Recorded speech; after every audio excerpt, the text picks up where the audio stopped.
Here's how to upload videos on Pinterest. First, make sure your video is perfectly formatted for mobile users. Ensure your file is in MP4 format under 2 GB and strictly vertical with a 9:16 aspect ratio. Keep the length between 15 to 60 seconds for maximum viewer retention, and make sure the first 3 seconds are visually striking to stop users from scrolling past. Now, launch open your Pinterest app or open up any web browser and head over to pinterest.com. Then you want to click on this menu icon. From here, select the option of Create Pin. Now locate this box where it says choose a file or drag and drop it here. Then you want to upload your video file.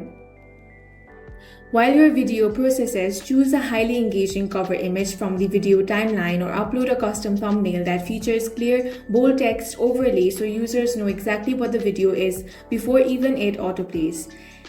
Finally, optimize the metadata for search before publishing. Write a compelling title packed with your primary keyword. Then use the description box to explain the takeaway of the video using related long-tail search terms. Now you can also add a direct link to your website or landing page in the destination URL box.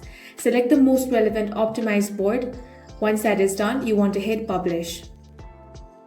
In this way, you can upload videos on Pinterest. If you found this video useful, make sure to hit the like button and subscribe for more videos like this.